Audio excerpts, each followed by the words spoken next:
Muy buenas tardes, mi nombre es Judith Molina Hernández, estudiante de la especialización en Neuropsicología Educativa de la Corporación Universitaria Iberoamericana.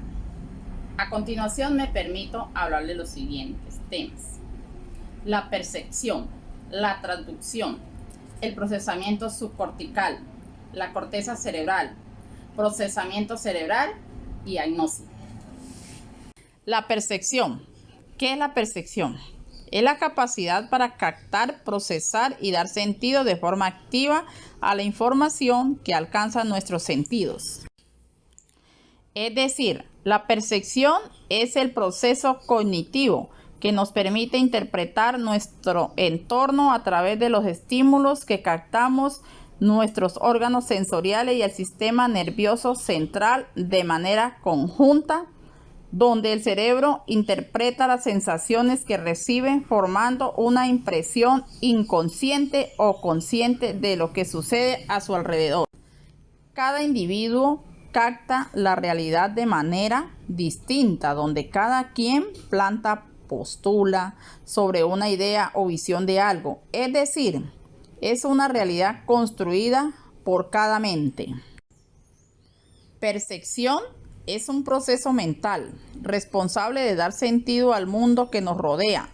Es un proceso único y específico, como una realidad personal única y diferente a los demás. Transducción. Ahora bien, ¿qué es la transducción sensorial? Consiste en la transformación de la energía en potenciales de acción mediada por una variación de potencial de receptor de la membrana en reposo, generado por un estímulo, lo que convierte el estímulo físico en una señal neurológica, y esta es enviada al sistema nervioso central. En otras palabras, la transducción sensorial es el proceso de transformación de los diversos tipos de energía en impulsos nerviosos llevados a cabo por los receptores sensoriales. ¿Qué son los receptores sensoriales?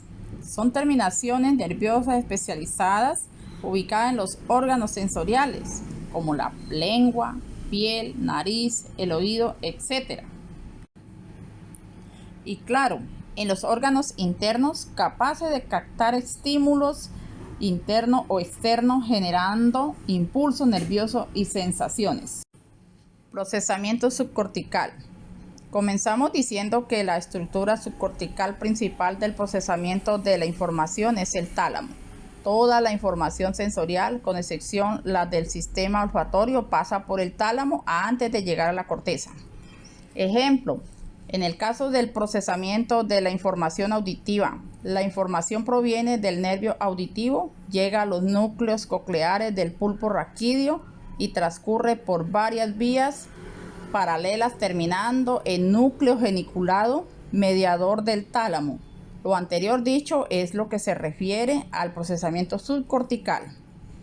Es preciso apuntar que el tálamo no es una simple estación del revelo de la información sensorial, ya que participa activamente en su procesamiento. Corteza cerebral o procesamiento cerebral. La corteza cerebral es la parte más nueva y grande del cerebro que apareció en el transcurso de la evolución a grandes rasgos. Puede ser definida como el órgano del pensamiento. Aquí se realizan las funciones más complejas que puede desarrollar un ser vivo. Ejemplo: la imaginación, la lógica, el entendimiento, etc.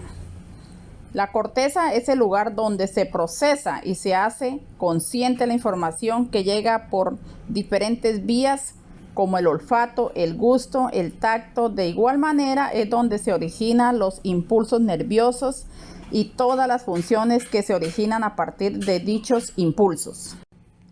El procesamiento de la información tiene su punto de partida con la percepción y entrada de los órganos sensoriales que transforman estímulos físicos como el tacto, el calor, las ondas de sonido o los fotones de luz en señales de electroquímicas que posteriormente son procesadas por el cerebro. Agnosias. A partir de aquí hablaremos de los tipos de agnosias. La agnosia es la incapacidad de procesar la información sensorial.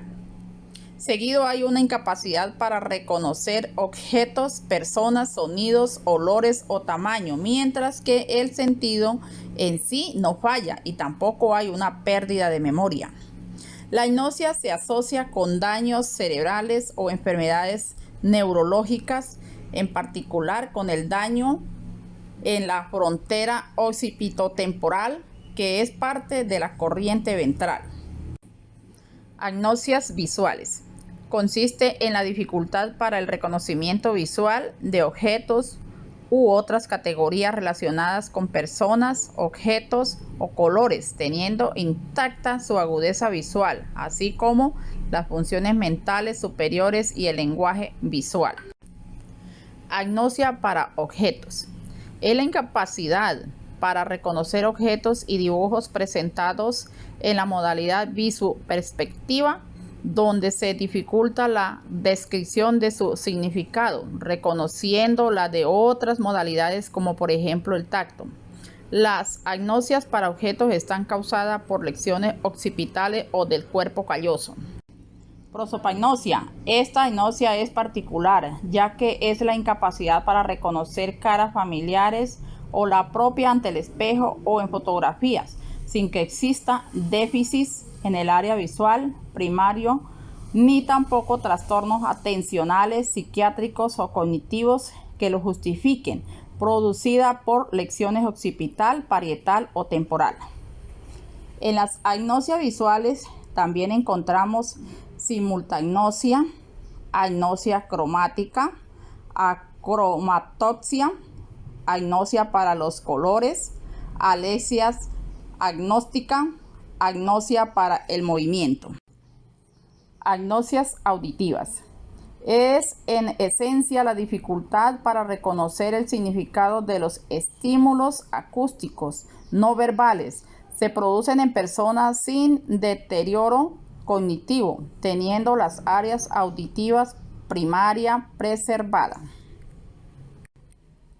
Amusia, también denominada amusia sensorial, es un déficit adquirido que afecta la capacidad para reconocer las características de la música como el tono, el ritmo o la melodía.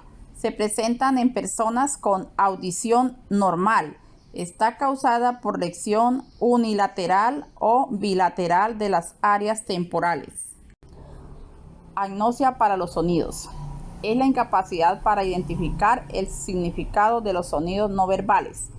Ejemplo, el canto de un pájaro o el sonido de una alarma. Estas personas perciben los sonidos como si fueran similares.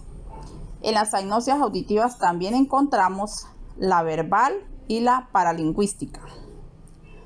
Agnosias somatosensoriales. Se trata de trastornos por lesión en áreas somestésica en las zonas parietales. Asterognosia, o también conocida como agnosia táctil, es la pérdida de la capacidad para reconocer cualidades físicas de un objeto mediante el tacto, como el peso, el tamaño, la forma, la textura, etc., causada por lesiones de la corteza somestésica asociativas correspondiente a las áreas 5 y 7 del óvulo parietal.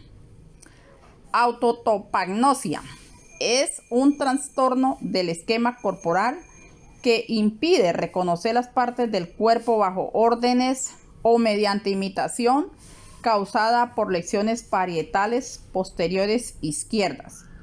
También encontramos en este campo las agnosias espaciales, baragnosias y digital. Agnosias olfatorias. Es la pérdida temporal o prolongada en la capacidad de identificar olores. Esta pérdida obedece a varios factores como degeneración o lesión del nervio olfatorio, traumatismo craneoencefálico, tumores en la base del lóbulo frontal, alergias, resfriados comunes, tabaquismo, etc. Este tipo de agnosia lo encontramos de diferentes maneras.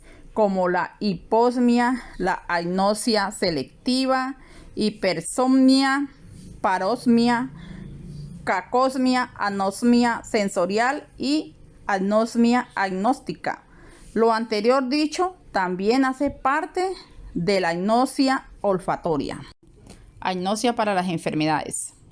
En estas agnosias encontramos anosognosia, que es la ausencia de conciencia o la negación de una enfermedad. Las lesiones talámicas pueden impedir la integración de las distintas informaciones sensoriales. Asomatognosia es la negación de una parte del cuerpo correspondiente a la zona hemipléjica, es decir, una parte del cuerpo paralizada por una lesión cerebral de la médula espinal, dada por consecuencia de lesiones agudas de la región parietal posterior del hemisferio derecho o por las lesiones talámicas, entre otras.